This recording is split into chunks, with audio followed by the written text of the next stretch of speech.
అందమైన ఒక పెద్ద ఇల్లు.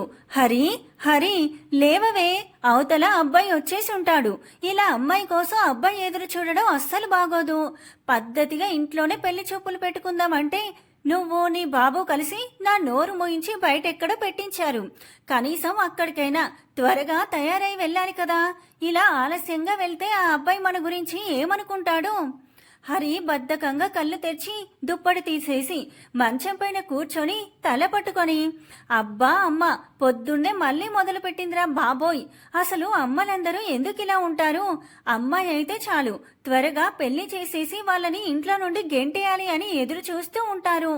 చీచి, వచ్చే జన్మలో అయినా అబ్బాయిగా పుట్టాలి, లేదా మంచి అమ్మకి పుట్టాలి. నేనేం చేసినా ఏమనకూడదు. అప్పుడే అక్కడికి వచ్చిన భాగ్య గారు హరి మాటలన్నీ విని తన చేతిలో ఉన్న గరిటెతో హరి నెత్తి మీద ఒక్కటేస్తుంది. అబ్బా అంటూ తల పట్టుకొని, ఏంటి భాగ్య ఇది ఇంత గట్టిగా కొట్టావు?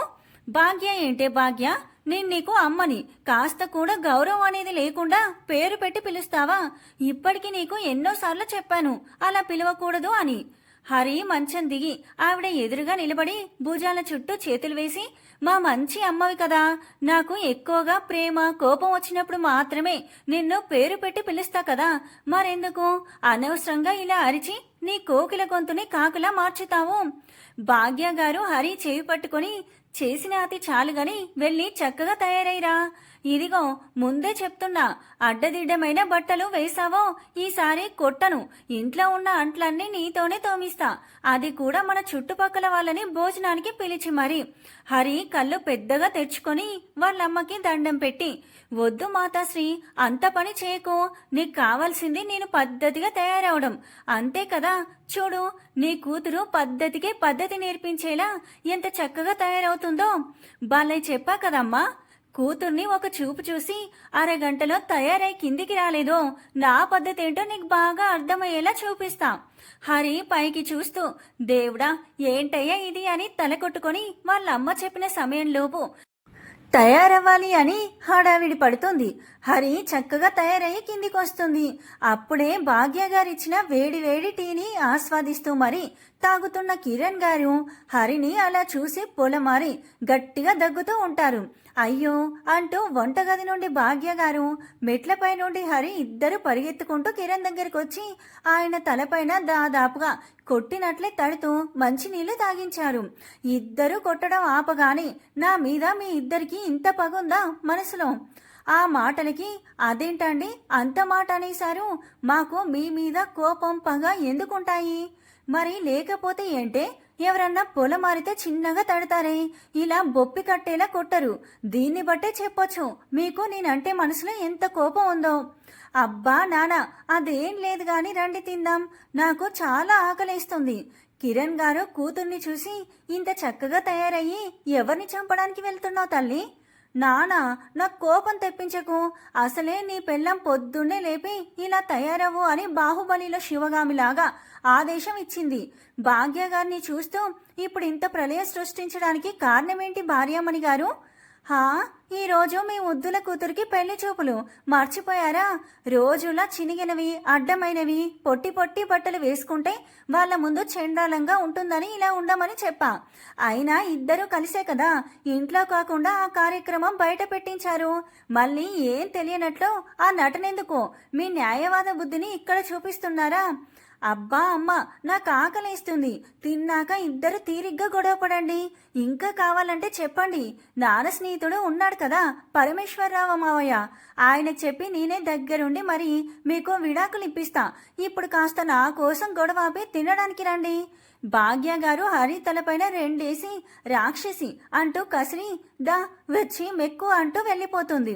హరి తింటూ ఉన్నంతసేపు అబ్బాయితో ఇలా ఉండు అలా ఉండు అంటూ అడ్డమైన ప్రశ్నలు వేసి ఇబ్బంది పెట్టకు.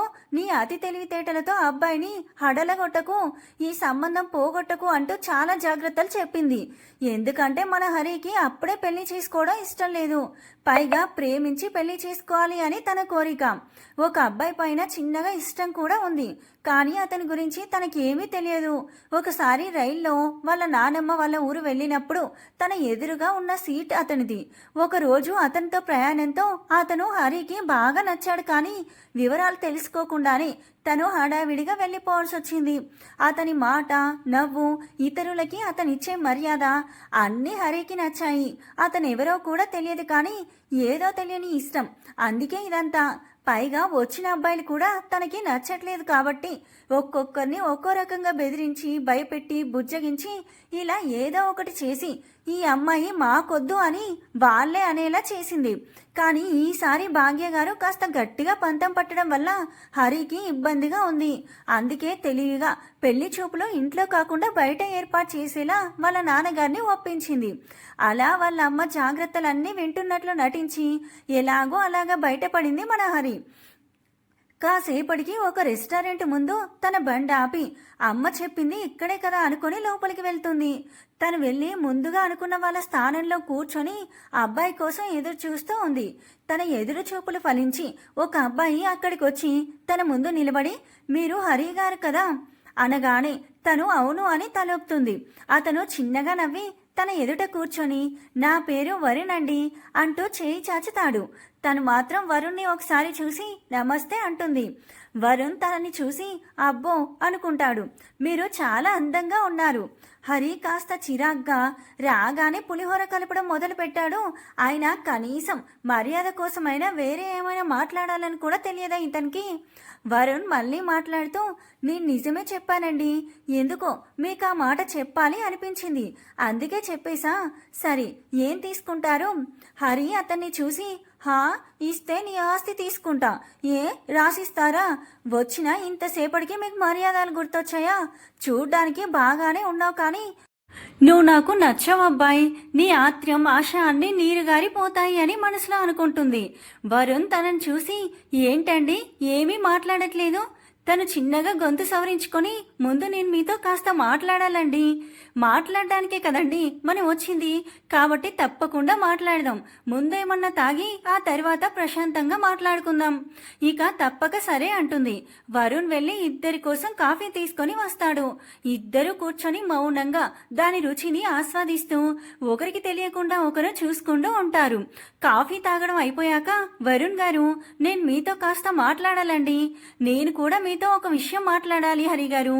ముందు నన్ను చెప్పనియండి, ఆ తర్వాత మీ నిర్ణయం చెప్పండి. ఇక తనకి వేరే దారి లేక సరే అని తలూపి అతన్ని చూస్తూ ఉంది. చూడండి హరి గారు, నా పేరు వరుణ్ కాదు. హరి ఆశ్చర్యంగా చూస్తుంది. అవునండి, మీకు మొదటగా చెప్పాల్సిన విషయం అదే అండి. నా పేరు వరుణ్ కాదు, నా పేరు ధీరజ్. నేను వరుణ్ మంచి స్నేహితులం. అసలు పెళ్లి చూపులు వాడికే, కానీ వాడొక అమ్మాయిని ఇష్టపడుతున్నాడు. ఆ విషయం ఇంట్లో వాళ్ళకి చెప్పేలోపు ఇలా పెళ్లి చూపులు ఏర్పాటు చేశారు. వాడికి ఇవన్నీ ఇష్టం లేదు. అలా అని మిమ్మల్ని ఇబ్బంది పెట్టడం కూడా నచ్చలేదు. అందుకే విషయం మీకు చెప్పడానికి నేనొచ్చా. వేరే అమ్మాయిని ప్రేమిస్తే నాకేం ఇబ్బంది లేదు. పైగా చాలా మంచి విషయం చెప్పారు. నేను ఇదే మాట మా ఇంట్లో వాళ్ళతో చెప్పి ఈ సంబంధం వద్దు అంటాను. మీ స్నేహితుడిని సంతోషంగా వెళ్ళి ఆ అమ్మాయి గురించి వాళ్ళ అమ్మా నాన్నలతో చెప్పి ఒప్పించి పెళ్లి చేసుకోమని చెప్పండి. హరి గారు, ఇక్కడే ఒక చిన్న సమస్య వచ్చి పడింది. సమస్యనా? ఏ సమస్య? మీ స్నేహితుడింట్లో ప్రేమ అంటే ఒప్పుకోరా, లేదా ఆ అమ్మాయే ఇంకా మీ స్నేహితుడి ప్రేమని ఒప్పుకోలేదా? ధీరజ్ తల కొట్టుకుంటూ, అసలు మా వాడు చెప్తే కదండి ఆ అమ్మాయి ఒప్పుకుంటుందో లేదో తెలిసేది. ఈసారి ఇంకా పెద్ద ఆశ్చర్యం కలిగింది. ఏంటి, ఇంకా ఆ అమ్మాయికి చెప్పలేదా? లేదు హరి గారు, తన ప్రేమ విషయం మొదట నాకు, ఇప్పుడు మీకు తెలుసంతే. ఇదెక్కడి ప్రేమండి? తెలియాల్సిన వాళ్ళకి తప్ప మనిద్దరికి తెలిసింది.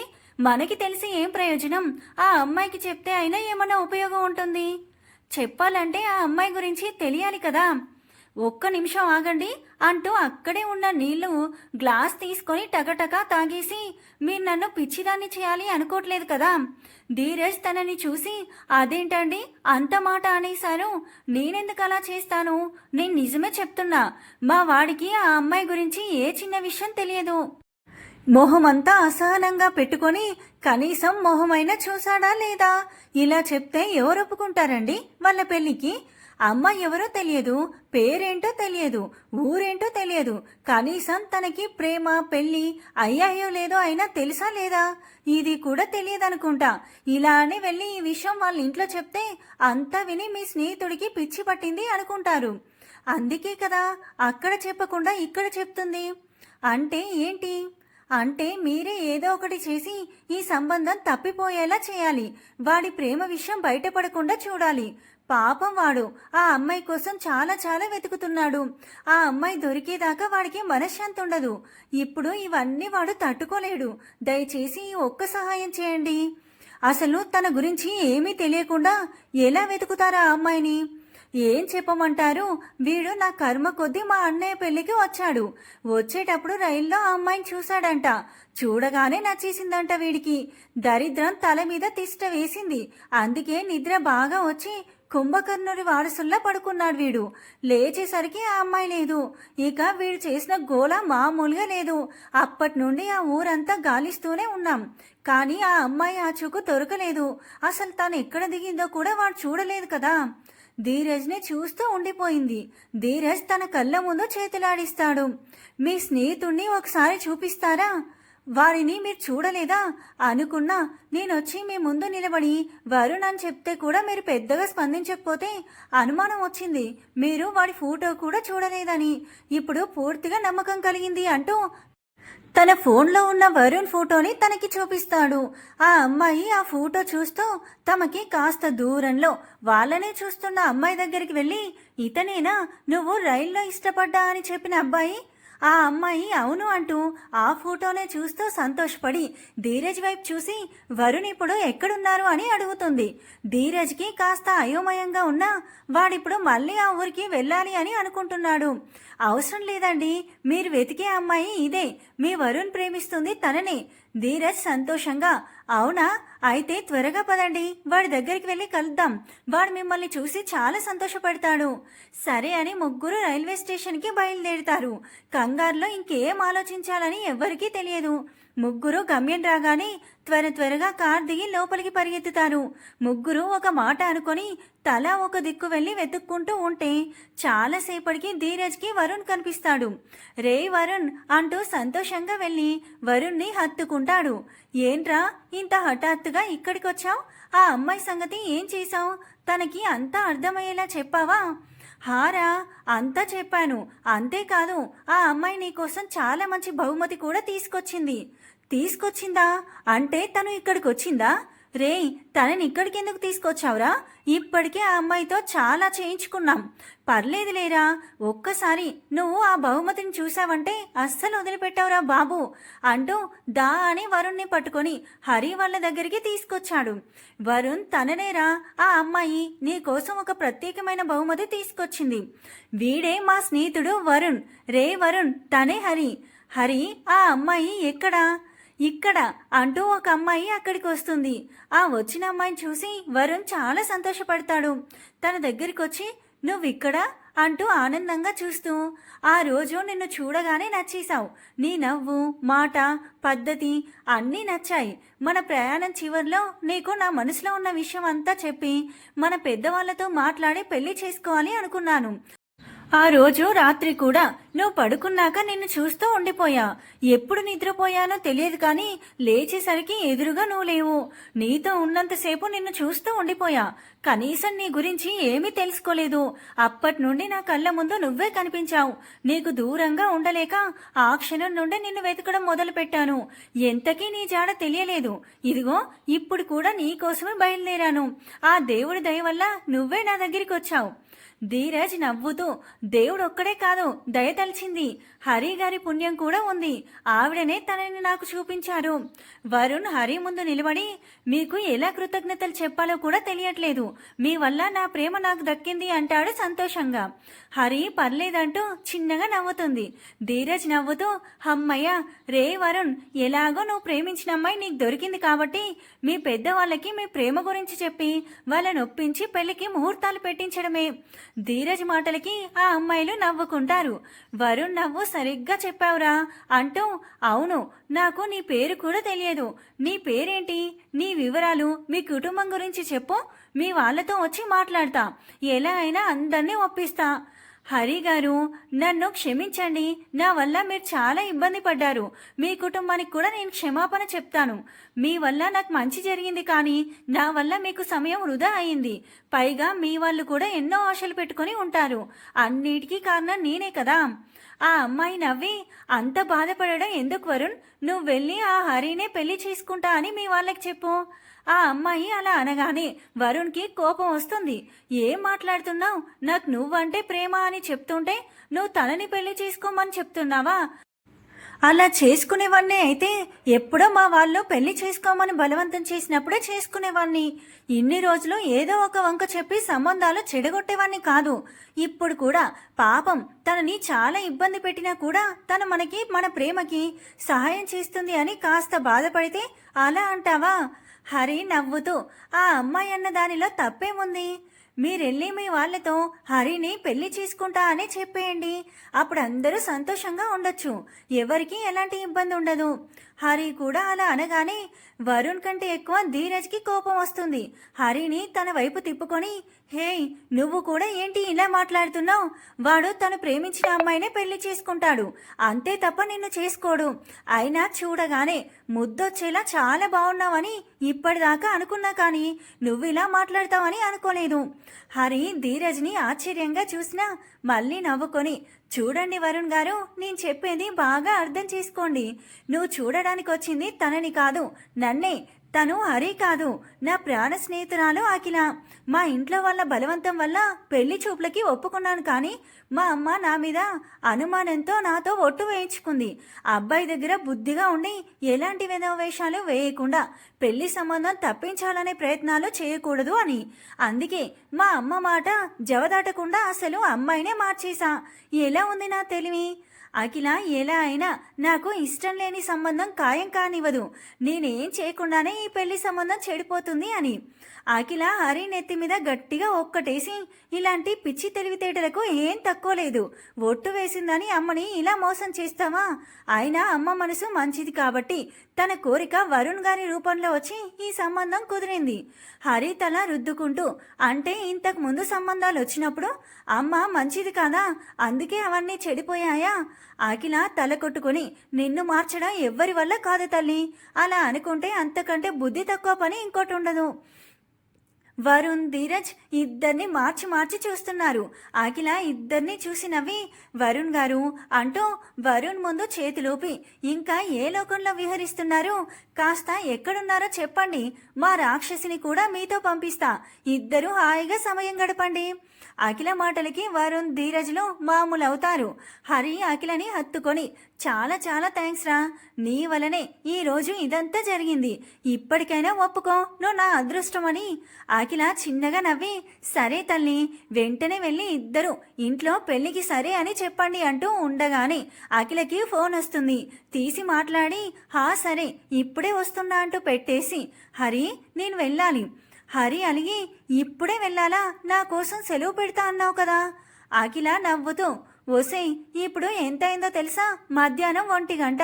నేను సగం రోజు మాత్రమే సెలవు పెట్టాను. అందుకే ఇప్పుడు ఫోన్ వచ్చింది త్వరగా రమ్మని. కాబట్టి ఇప్పుడు నేను వెళ్ళాలి అని చెప్పి హరిని హత్తుకొని, ఎప్పుడు ఇలానే సంతోషంగా ఉండు అని వరుణ్ వైపు తిరిగి, మా హరిని ఎప్పుడూ బాధ పెట్టకండి అని చెప్తుంది. వరుణ్ నవ్వుతూ సరే అని చెప్పి, అయినా అదేంటండి ఇప్పుడే అప్పగింతలు చెప్పేస్తున్నారు? హరి బాధగా, ఇది త్వరలో వేరే దేశం వెళ్తుంది, అందుకే ఇప్పుడే అన్ని బంధాలు దూరం చేసుకుంటుంది. అఖిల బాధగా, అలా ఏం కాదురా, నువ్వే నన్ను అర్థం చేసుకోకపోతే ఎలా చెప్పు? ఇక్కడ ఉండలేకనే కదా దూరంగా వెళ్తున్నా. అయినా నేనెక్కడున్నా నా మనసు ఎప్పుడు నీతోనే ఉంటుంది. సరేరా, నేను వెళ్ళాలి. త్వరగా పని చూసుకొని ప్రయాణానికి కావలసినవి సిద్ధం చేసుకోవాలి. హరి బాధగా, సరేలే, అయినా ఇంకా వారం ఉంది కదా, అప్పటిదాకా కాస్త పని పని అనడం తగ్గించి నాకు కాస్త సమయం ఇవ్వు. అఖిల నవ్వుతూ సరే అంటూ నవ్వుతూ అందరికీ ఒకసారి వెళ్ళొస్తా అని చెప్పేసి హడావిడిగా వెళ్ళిపోతుంది. ధీరజ్ హరితో మీ స్నేహితురాలు ఇక్కడే ఉండొచ్చు కదా, ఇక్కడ చదువుకొని అక్కడికి వెళ్ళి బ్రతకడం ఏంటి? మీలాంటి వాళ్ళే ఇలా చేస్తే మిగిలిన వాళ్ళు డబ్బు కోసం అక్కడికి వెళ్ళడంలో ఆశ్చర్యమేముంది? హరి ధీరజ్ని చూసి మీ ప్రశ్నకి నేను సమాధానం చెప్తా కానీ ముందు మనం అలా బయటికి వెళ్ళి మాట్లాడుకుందాం. హరి మాటకి సరే అని తలూపి ఇద్దరు తన వెనకాలే వెళ్తారు. ముగ్గురు కలిసి అక్కడికి దగ్గరలో ఉన్న చిన్న పార్కు లాంటి చోటుకెళ్ళి కూర్చొని అక్కడి ప్రకృతిని చూస్తూ చల్లటి గాలిని ఆస్వాదిస్తూ కాసేపు అలా మౌనంగా ఉండిపోయారు. వరుణ్ హరిని చూసి ఇందాక మీ స్నేహితురాలి గురించి చెప్తా అన్నావు కదా, ఇప్పుడు చెప్పు. హరి వరుణ్ణి పైనుండి కిందికి ఒకసారి చూసి నీకేంటి అందులో అంత సరదా? ఉంటే గింటే ధీరజ్ లాంటి వాళ్ళకేమైనా ఉంటే అది వేరు, నీకు నేనే లోకం అన్నావు కదా, మరి దాని గురించి ఎందుకు నీకు నిజంగా నేనంటే ఇష్టమేనా అంటూ ఏడుపు మొహం పెడుతుంది. వరుణ్ వెంటనే హరికి నమస్కారం చేసి తల్లి తప్పైపోయింది, క్షమించు. ఏదో ఊరికే తన గురించి తెలుసుకోవాలి అని అనుకున్నాను, అది కూడా మనల్ని కలిపింది కదా, అందుకే. హరి నవ్వి సరే సరే ఏదో సరదాగా అలా అన్నాలే, అలా అని నువ్వు కోపం తెచ్చుకొని మళ్ళీ బాధపడకూడదు. వరుణ్ సరే అంటాడు. అబ్బా హరి, వాడితో గొడవ మనకి ఇక ముందు ఎప్పుడూ ఉండేవే కదా, ముందు తన గురించి చెప్పు. హరి నవ్వి దాని పేరు అఖిల, మేము చిన్నప్పటి నుండి పక్క ఇళ్ళల్లో ఉండేవాళ్ళం. అఖిల వాళ్ళ నాన్న చిన్న ఉద్యోగం చేస్తూ ఉండేవారు. అఖిల వాళ్ళ అమ్మ తను అంతే, చాలా చిన్న కుటుంబం మరియు ముచ్చటైన కుటుంబం. ఇద్దరం పక్క ఇల్లు కాబట్టి మేము మంచి స్నేహితులం అయ్యాం. అఖిల వాళ్ళ అమ్మ చాలా మంచిది, పైగా అమాయకురాలు. పెళ్ళైన కొత్తలో మా మామ బాగానే ఉండేవారు. మొదట్లో అత్త మీద కాస్తో కూస్తో ప్రేమ చూపించేవారు. ఏ ముహూర్తాన మామ పని చేసే దగ్గర పరిచయమైన ఆవిడతో స్నేహం కుదిరిందో ఆ క్షణం నుండే అన్నీ మారిపోయారు. అత్త గురించి అఖిల గురించి కనీస బాధ్యత కూడా లేకుండా ఉండేవాడు, ఆవిడతోనే ఎక్కువ ఉండేవాడు. అందుకే అఖిల వాళ్ళమ్మ అఖిలను తీసుకుని ఒంటరిగా ఉంటుంది. మళ్ళీ అతని దగ్గరికి తిరిగి వెళ్ళడానికి అత్తకి మనసు రాలేదు. అఖిల చాలా బాగా చదివేది, చాలా తెలివైంది కూడా. అందుకే మా బడిలో ఉన్న టీచర్స్ అందరూ అఖిలని ప్రోత్సహించడం మొదలుపెట్టారు. ఇక మామ ఆవిడని పెళ్లి కూడా చేసుకున్నారంట. అత్తనే అఖిలని పెంచి పెద్ద చేసి మంచి ఉద్యోగం వచ్చేదాకా తోడుగా ఉంది. కానీ అత్త మానసికంగా పడిన బాధ వల్ల తను చాలా కృంగిపోయింది. పైగా తన ఆరోగ్యం కూడా పట్టించుకోకుండా అఖిల జీవితం బాగుండాలని కష్టపడుతూ ఉండేవారు. వాటి వల్ల తను ఈ మధ్యనే అనారోగ్యం వల్ల చనిపోయారు. అప్పటి నుండి అఖిల ఒంటరిదైపోయింది. ఇన్ని రోజులు అత్త అది ఇద్దరే అయినా ఎంతో సంతోషంగా ఉండేవాళ్ళు. ఇక అత్త చనిపోయాక మామ అతని రెండో భార్య అఖిల పైన లేని దొంగ ప్రేమ కురిపించడం మొదలుపెట్టారు. వాళ్ళ మొహం చూడడం కూడా అఖిలకి ఇష్టం లేదు. అత్త దూరం అవడం దాన్ని బాగా బాధకి గురి చేసింది. మనిషి మన మధ్య ఉన్న ఎప్పుడు దాని కళ్ళల్లో బాధ ఉండేది, పైకి మాత్రం నా కోసం నవ్వుతూ ఉంది. ఎప్పుడు అత్త జ్ఞాపకాలు గుర్తు చేసుకుంటూ ఆ ఇంట్లో అత్తతో అనుబంధం చూస్తూ ఉండిపోయేది. తను అదంతా భరించలేకపోతుంది. అందుకే ఇక్కడ నుండి దూరంగా వెళ్ళిపోవాలి అనుకుంటుంది. అలా వెళ్తానన్నా మామ వాళ్ళ బాధ తప్పి కాస్తైనా ప్రశాంతంగా ఉంటానేమో అని దాని ఆశ. అందుకే మాకు ఇష్టం లేకపోయినా అది వెళ్తా అంటే ఒప్పుకున్నాం. ఆ తర్వాత వరుణ్ మరియు హరి ఇద్దరూ కలిసి వాళ్ళ పెద్దవాళ్ళని ఒక దగ్గరికి రమ్మని చెప్పి ముగ్గురు కలిసి అక్కడికి వెళ్ళి మాకీ పెళ్లి సమ్మతమే అని చెప్తారు. అందరూ ఆ సంతోషకరమైన విషయం విని చాలా సంబరపడిపోతారు. కాసేపు అందరూ సరదాగా గడిపేసి ఎవరింటికి వాళ్ళు వెళ్ళిపోతారు. మంచి రోజు చూసి పిల్లల పెళ్లికి ముహూర్తాలు పెట్టుకోవాలి అని నిర్ణయించుకుంటారు. ధీరజ్కి మాత్రం ప్రతి క్షణం అఖిలనే గుర్తొస్తుంది. అసలు వరుణ్ కోసం అతని బదులు తను పెళ్లి చూపులకు వెళ్ళినా అక్కడ మొదటిసారి అఖిలని చూడగానే పడిపోయాడు. ఇక అమ్మాయి తను కాదు అని తెలిసాక పైగా వరుణ్ ప్రేమని కలపడం అవన్నీ చూసి తన పైన ఇష్టం పెరిగింది. తన గురించి తెలిసాక ఆ ఇష్టం ఇంకాస్త పెరిగింది. ఎప్పుడూ తనే గుర్తొస్తుంది, ప్రతి క్షణం ఆమె ఆలోచనలే. ఇలా ఒక 4 రోజులు గడిచిపోయాయి. ధీరజ్కి మాత్రం అహిల ఊహల్లోనే రోజులు గడిచిపోతున్నాయి. ఒకరోజు హరి ఫోన్ చేసి ధీరజ్తో, నీ ద్వారా నాకు సాయం కావాలి, ఓసారి నిన్ను కలవచ్చా, నీకెలాంటి ఇబ్బంది లేదు కదా అని అడుగుతుంది. ధీరజ్ నవ్వుతూ, హరి, దీనికి కూడా అనుమతి తీసుకోవాలా? నువ్వు వరుణ్కి కాబోయే భార్యవి, అంటే నాకు చెల్లితో సమానం. మరి అన్నయ్యని కలవడానికి చెల్లి ఇలా ప్రత్యేకంగా అడగాలా? నువ్వెప్పుడైనా రావచ్చుమా. చాలా చాలా సంతోషం అన్నయ్య. ఇంకో అరగంటలో మేము ముందుంటాం. నేనెక్కడున్నానో ఎక్కడికి రావాలో నీకు తెలుసా? నీకు మన ఇంటి చిరునామా పంపిస్తా, అక్కడికి వచ్చేయి. లేదన్నయ్య, తెలుసు, వరుణ్ చెప్పారు. అంతేకాదు, ఆయన కూడా వస్తున్నారంట. పైగా ఇంటికి కాదు, వేరే విషయం మాట్లాడాలి, కాస్త ముఖ్యమైనది. సరేరా, అయినా పెళ్లి ఖాయమవ్వగానే మా వాడిపైన మర్యాద బాగా పెరిగిపోయింది కదా. మంచిది, రండి, మీకోసం ఎదురు చూస్తూ ఉంటాం. సరిగ్గా అరగంట తర్వాత వరుణ్, హరి అక్కడికి వస్తారు. ధీరజ్ నవ్వుతూ వాళ్ళని ఆహ్వానించి కుర్చీలో కూర్చోమని చెప్పి తాగడానికి టీ తెప్పిస్తాడు.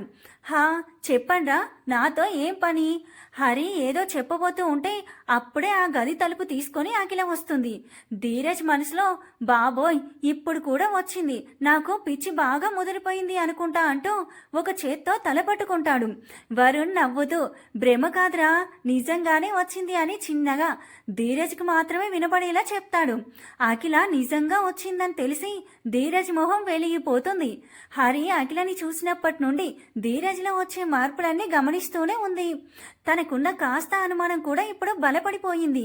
ఎందుకంటే మొదటిసారి అఖిలతో పరిచయమైన రోజే ధీరజ్ తనపైన కాస్త ప్రత్యేక శ్రద్ధ చూపించడం తను చూస్తూనే ఉంది. ఇప్పుడు అతని కళ్ళల్లో కనిపిస్తున్న మెరుపు చూసి పూర్తిగా అర్థమైపోయింది ధీరజ్కి అఖిల అంటే ప్రేమ మొదలైంది అని. అందుకే తన పెదాలపైన సంతృప్తితో కూడిన నవ్వొచ్చి చేరింది. అందుకే ఇద్దరిని నవ్వుతూ చూస్తుంది. అఖిల వచ్చి ధీరజ్ని చూసి పలకరింపుగా నవ్వి హరి పక్కన కూర్చుంది. ధీరజ్ అంతా మర్చిపోయి అఖిలనే చూస్తూ ఉన్నాడు. వరుణ్ ధీరజ్ చేతి మీద చెయ్యి వేసి చిన్నగా తట్టి, ఈ లోకంలోకి రారా బాబు అంటూ కళ్ళతోనే సైగలు చేసి, రే ధీరజ్, అఖిలకి నీతో కాస్త పనుందిరా. ధీరజ్ ముగ్గురిని చూస్తూ, నాతో పనా? ఏం పనిరా బావా? ఏదైనా సరే, నా వంతు చేయాల్సింది ఏదైనా ఖచ్చితంగా చేస్తాం. హరి కొన్ని కాగితాలు తీసి ధీరజ్కి ఇస్తుంది. ధీరజ్ వాటిని తీసి చదివి, ఏంటి, అఖిల మీద న్యాయస్థానంలో దావా వేశారా అంటూ అంత క్షుణ్ణంగా చదువుతూ కాసేపటికి వాటిని పక్కన పెట్టి వాళ్ళని చూస్తాడు. చూసావు కదా అన్నయ్య, ఇదే ఇప్పుడు మాకొచ్చిన సమస్య. నువ్వెలాగో లాయరు కాబట్టి నువ్వే మా తరపున వాదించి మాకు న్యాయం జరిపించాలి. కావాలనే అక్కిని బాధ పెట్టి తనని వాళ్ళ ఆధీనంలో పెట్టుకోవాలి అని వాళ్ళ ఎత్తుకడ. వాళ్ళు అనుకున్నది జరిగితే అక్కి జీవితం నాశనం అవుతుంది. పైగా వాళ్ళ ఆలోచన అక్కి పెళ్లి వాళ్ళ మేనల్లుడితో జరిపించాలని. దాని ద్వారా అక్కి దగ్గర ఉన్న ఆస్తంతా వాళ్ళు సొంతం చేసుకోవచ్చు అని వాళ్ళ పథకం అంటూ ధీరజ్ని చూస్తుంది. హరి చెప్పేది కళ్ళు మూసుకొని శ్రద్ధగా వింటున్నవాడు కాస్త పెళ్లి గురించి చెప్పగానే హఠాత్తుగా కళ్ళు తెరిచి అక్కిని చూస్తాడు. హరి అక్కిని చూపిస్తూ, దీనికి వాణ్ణి పెళ్లి చేసుకోవడం అస్సలు ఇష్టం లేదు. పైగా ఆ ఇల్లు చనిపోయిన అత్త జ్ఞాపకం, అది వాళ్ళకి దక్కడం అక్కికే కాదు నాకు కూడా అస్సలు ఇష్టం లేదు. కాబట్టి నువ్వే మాకు న్యాయం చేయాలి, అక్కి జీవితం కూడా కాపాడాలి. అక్కి కాస్త బాధగా, వాళ్ళకి ఆస్తి కావాలంటే ఇప్పుడే ఇచ్చేస్తా, కానీ ఆ ఇల్లు మాత్రం ఇవ్వను. కానీ వాళ్ళు నాతో సహా అన్ని వాళ్ళకి దక్కాలి అనే ఆలోచనలో ఉన్నారు. అందుకే నేను కూడా వాళ్ళకి వ్యతిరేకంగా పోరాడాలి అని నిర్ణయించుకున్నాను. మీరు మంచి న్యాయవాది అని, న్యాయం వైపు ఉంటారని తెలిసి మీ మీదున్న నమ్మకంతో మీ దగ్గరికి వచ్చాను. ధీరజ్ అక్కి కళ్ళల్లోకి చూస్తూ, న్యాయాన్ని, నిన్ను నేనెప్పటికీ ఓడిపోనివ్వను. వాళ్ళకి ఎలా బుద్ధి చెప్పాలో నేను చూసుకుంటా, మీరు అస్సలు బాధపడకండి.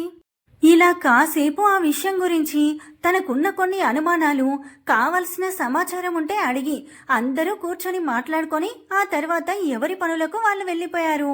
ఇక 2 రోజుల తర్వాత అఖిల పైన వాళ్ళ తండ్రి సవతి తల్లి చేసిన ఫిర్యాదు పైన న్యాయస్థానంలో విచారణ జరుగుతుంది.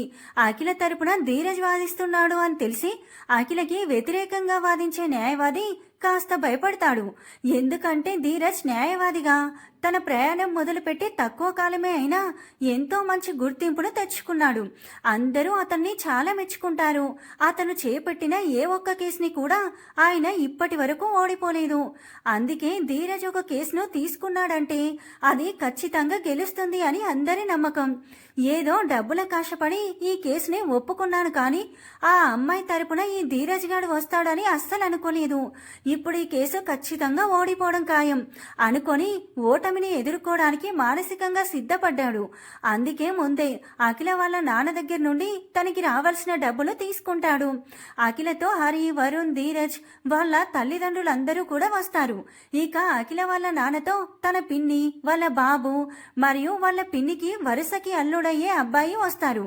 ఇక విచారణ మొదలవుతుంది. ధీరజ్ ముందుగా మౌనంగా ఉంటాడు.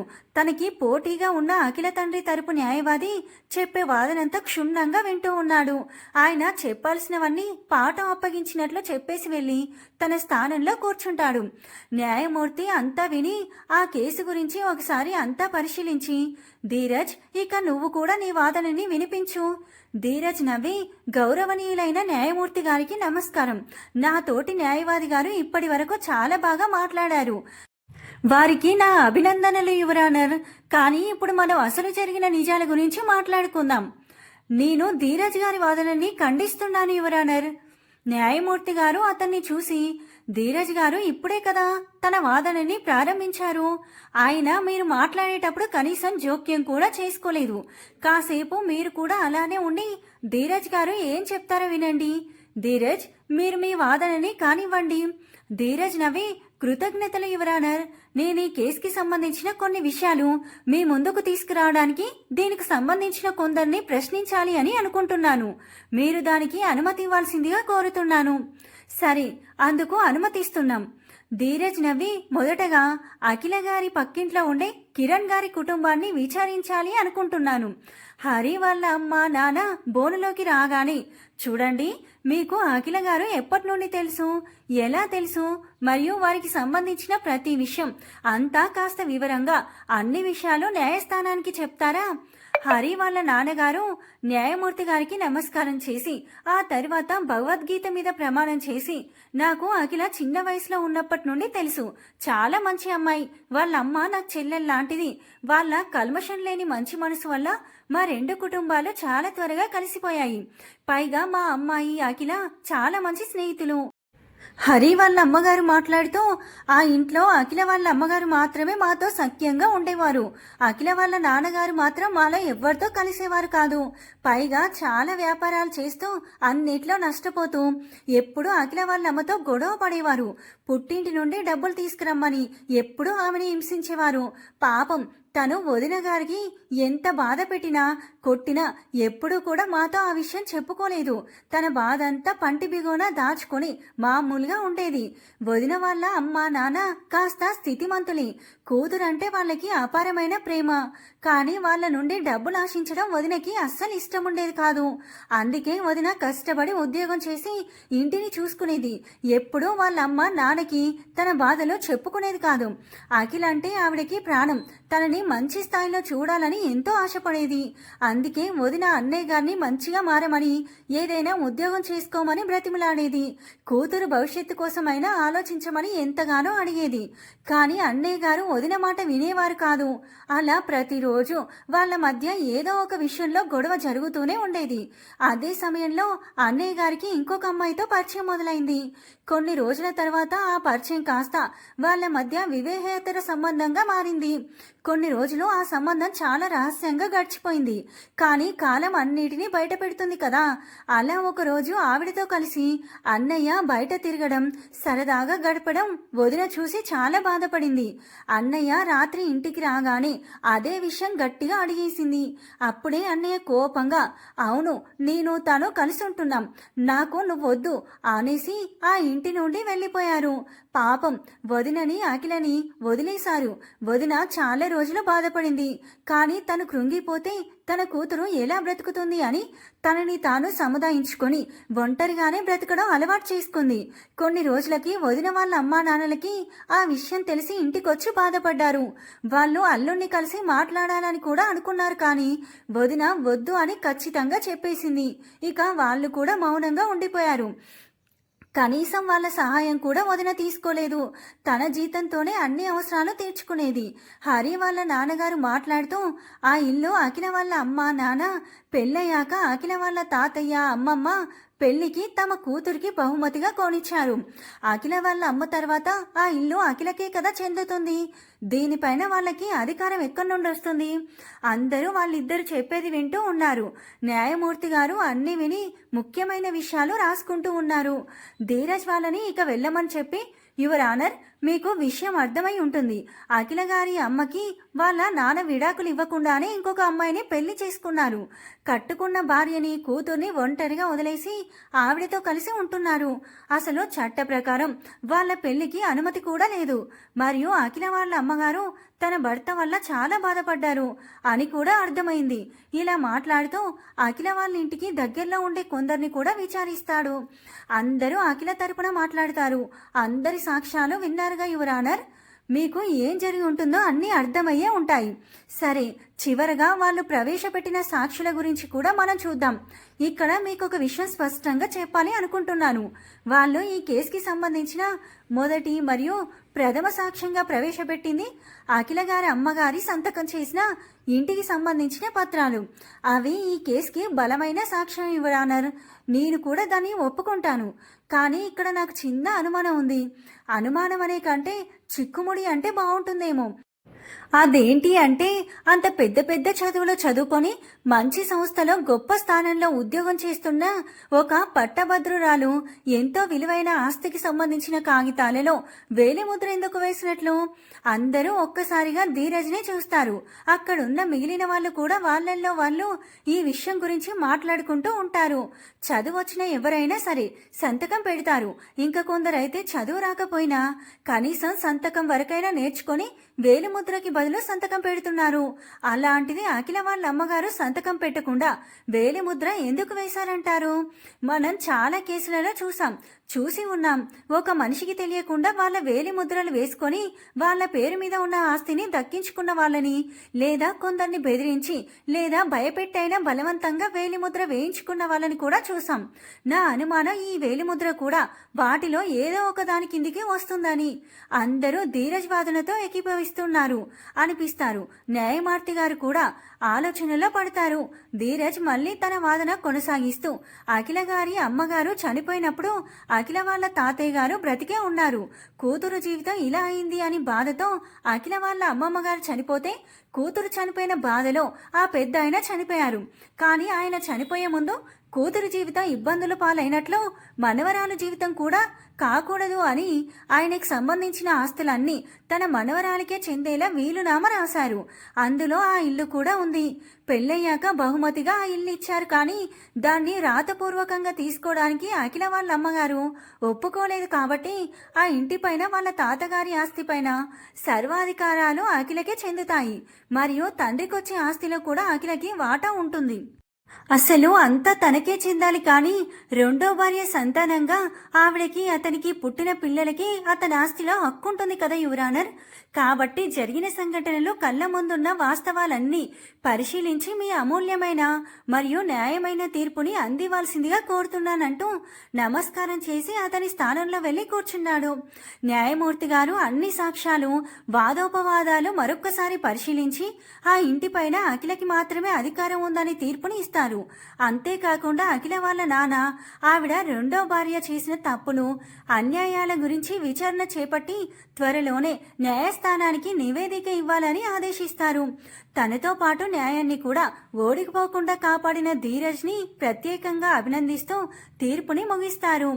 అఖిల ఈ కేసు గెలవడం అందరికీ చాలా సంతోషంగా ఉంటుంది. ముఖ్యంగా ఆ ఇల్లు అఖిల వాళ్ళ అమ్మ జ్ఞాపకం. అది అలాంటి నీచుల చేతికి వెళ్ళలేదు అని వాళ్ళ ఆనందం. అందరూ కలిసి అఖిలని హత్తుకొని వాళ్ళ సంతోషాన్ని వ్యక్తపరుస్తారు. అఖిల బయటికొచ్చి ధీరజ్ కోసం చూస్తూ ఉండగా తనకి కాస్త దూరంలో ఎవరో వ్యక్తితో మాట్లాడుతూ కనిపిస్తాడు. పరుగులాంటి నడకతో ధీరజ్ని చేరి ధీరజ్ గారు అంటూ పిలిచి కళ్ళెల్లో నీళ్లతో 2 చేతులెత్తి కృతజ్ఞతతో చూస్తూ దండం పెడుతుంది. ధీరజ్ అఖిల చేతులు కిందికి దించి చిన్నగా నవ్వుతూ తన కన్నీళ్లు తుడిచి, ఇక నువ్వు దేనికి బాధపడకూడదు, సంతోషంగా అయినా సరే నీ కళ్ళెల్లో నీళ్లు రాకూడదు, అది నా కోరిక.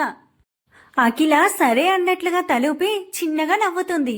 ధీరజ్ వాళ్ళ అమ్మ నాన్న అక్కడికి వచ్చి కేసు పని అయిపోయింది, ఇక ముహూర్తాలు పెట్టిద్దామా? అఖిల వాళ్ళ మాటలు ఏం అర్థం కాక అందరినీ చూస్తుంది.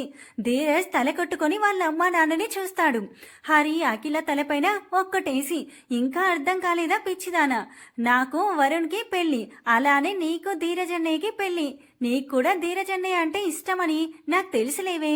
ఆ మాటకి అఖిల కంగారు పడితే ధీరజ్ మొహం వెలిగిపోతుంది. అందరూ ధీరజ్ని చూసి నవ్వుతారు. అఖిల చిన్నగా సిగ్గుపడుతుంది. అఖిలకి కూడా మొదటి చూపులోనే ధీరజ్ నచ్చాడు.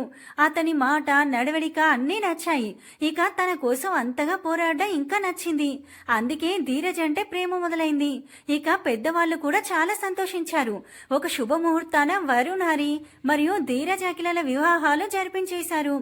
అఖిల తల్లిదండ్రులుగా వరుణ్ అమ్మా నాన్న ఉండి ధీరజ్ కాళ్ళు కడిగి అఖిలని ధీరజ్కి కన్యాదానం చేశారు. ఇక ధీరజ్ మామూలు వాడు కాదు కదా, అఖిలని బాధ పెట్టిన వాళ్ళని మామూలుగా వదులుతాడా? ఎవరికి అందాల్సిన మామూలు వాళ్ళకి ఇచ్చేశాడు. అఖిలని పెళ్లి చేసుకోవాలి అని ఆశపడ్డ మనిషి ఆసుపత్రిలో విశ్రాంతి తీసుకుంటూ ఉంటే వాళ్ళు చేసిన తప్పులకి అఖిల వాళ్ళ నాన్న మరియు పినతల్లి కారాగారంలో శిక్ష అనుభవిస్తున్నారు. ఇక వాళ్ళ అబ్బాయికి మాత్రం ఏ లోటు రాకుండా వాళ్ళ అమ్మ నాన్న రాక్షసత్వం అతనికి అంటకుండా ధీరజే బాగా చూసుకుంటున్నాడు. అలా అందరి ప్రేమల మధ్య అఖిల చాలా సంతోషంగా ఉంది. అఖిల, ధీరజ్ మరియు హరి, వరుణ్ ఇల్లులు కూడా ఒకే దగ్గర కాబట్టి హాయిగా వాళ్ళ జీవితాలని గడిపేస్తూ ఉన్నారు. సమాప్తం.